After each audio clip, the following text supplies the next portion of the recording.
राजधानी दिल्ली के जनकपुरी इलाके में एक शख्स की गड्ढे में गिरने से मौत हो गई है।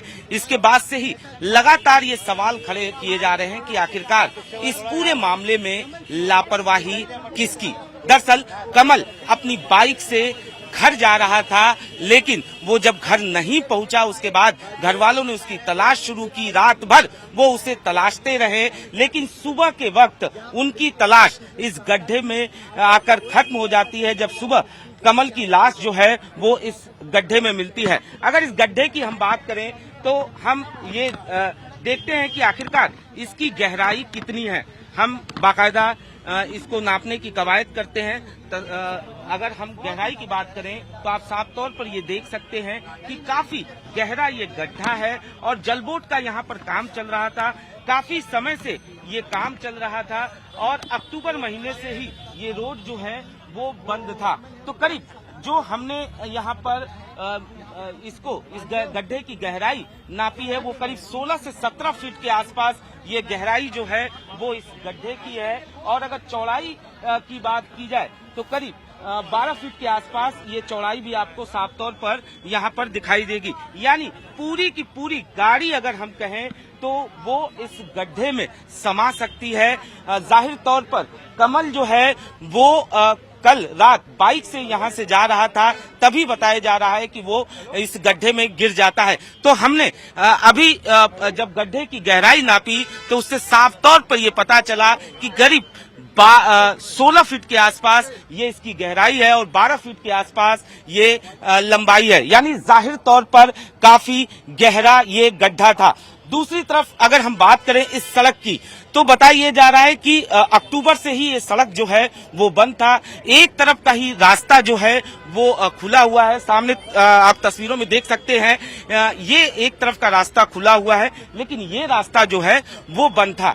लेकिन जो चश्मदीद हैं, जो आई विटनेस हैं, उनका साफ तौर पर ये कहना है कि सामने जो आप बैरिकेड देख रहे हैं और बीच में जो पर्दा देख रहे हैं वो आज सुबह लगाया गया। यानी उन दोनों बैरिकेड के बीच में बाकायदा इतना जगह है कि बाइक आराम से आ सकती है। और यही वजह है कि शॉर्टकट की वजह से कई लोग जो हैं वो इस जो वो खुला हुआ हिस्सा था वहां से आने की कोशिश करते थे।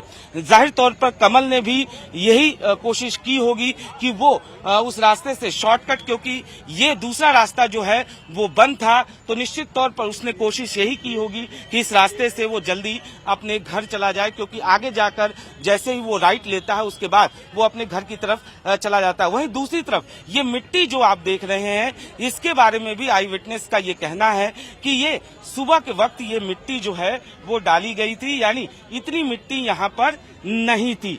सवाल ये भी उठ रहे हैं कि किसी तरीके का यहाँ पर साइन बोर्ड नहीं था, किसी तरीके की कोई निगरानी, कोई चौकसी नहीं थी, कोई यहाँ पर बताने वाला नहीं था। और साथ ही साथ जिस तरीके से इतना बड़ा ये गड्ढा है उसको लेकर किसी तरीके की कोई चेतावनी यहाँ पर नहीं थी।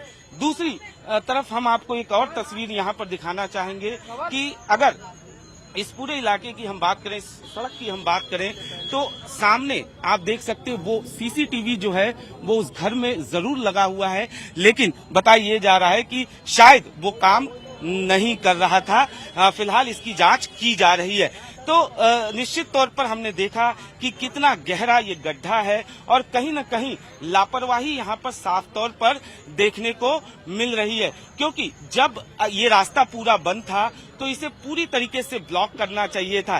बीच का जो हिस्सा था वो खुला नहीं रहना चाहिए। दूसरी तरफ कहीं न कहीं साइन बोर्ड होना चाहिए था, कहीं न कहीं यहाँ लाइट की प्रॉपर व्यवस्था होनी चाहिए थी, जो कि बताया जा रहा है कि ऐसा नहीं था। कुछ लोग भी यहाँ पर हैं, उनसे बात करते हैं। कोई एहतियात नहीं बरत रखी थी। कई महीनों से ऐसे ही काम चल रहा था और कई लोग यहाँ गिरे हैं, बचाव हो गया उनका, इसलिए वो खबरों में नहीं आए हैं। इसकी बेचारे की डेथ हो गई है। अच्छा, ये भी बता रहे हैं कि ये जो अभी पर्दा लगा है अभी लगाया, कोई रोक नहीं थी यहाँ पे। सीधा यहाँ से निकलते थे लोग, पैदल वाले भी और भी। ये अभी लगाया इन्होंने सुबह, ये हादसा होने के बाद में, उसके बाद तामझाम। मिट्टी भी अभी डाली है। हाँ, मिट्टी वगैरह सारी अभी ताजा, आप देखिए ना, वरना मिट्टी तो गिल्ली सूख जाती है अभी तक। तो क्या बाइक वाले जो हैं वो डेली यहाँ से? हाँ, यहाँ से निकलते थे डेली, साइडों से करके इधर से। इधर रस होता है, ये जाम हो जाता है, या ना कोई ट्रैफिक वाला होता है ना कोई किसी तरीके के, इन्होंने तो यहीं से निकलते थे। और यहीं से, क्योंकि जनकपुरी अथॉरिटी यहाँ पे पड़ती है आगे। ये काम किसका? जल बोर्ड का काम था? ये जल बोर्ड का काम है और पीडब्ल्यूडी का रोड है, हरिनगर विधानसभा पड़ती है ये। तो कोई ऐसा शख्स जो यहाँ पर चौकीदार या इस तरीके का? ऐसा कुछ भी नहीं था। कंपनी जब काम करती थी ठीक है, वरना छोड़ के ऐसे ही चले जाते। यहाँ कोई गार्ड नहीं था इनकी तरफ से। काम चल रहा था हाल फिलहाल में या बंद था? बंद था काम। ये तो सुबह ही मशीनें वगैरह आई है। तो निश्चित तौर पर इनका ये कहना है कि ये मिट्टी जो है वो अभी पड़ी हुई है, जबकि इससे पहले ये मिट्टी नहीं थी। तो निश्चित तौर पर कई सारे सवाल खड़े किए जा रहे हैं। न सिर्फ लापरवाही की बात की जाए, बल्कि घर वालों को इस पूरे मामले में किसी साजिश की बू आ रही है और यही वजह है कि घर वाले भी आरोप लगा रहे हैं। वहीं पुलिस की कार्रवाई पर भी सवाल घर वाले लगातार खड़े कर रहे हैं। फिलहाल ये कहा जा रहा है कि मामले की जांच की जाएगी और जो भी इस पूरे मामले में दोषी होगा उसके खिलाफ कार्रवाई की जाएगी। लेकिन लोग जो हैं वो यही सवाल खड़े कर रहे हैं कि आखिरकार इस पूरे मामले का जिम्मेदार कौन?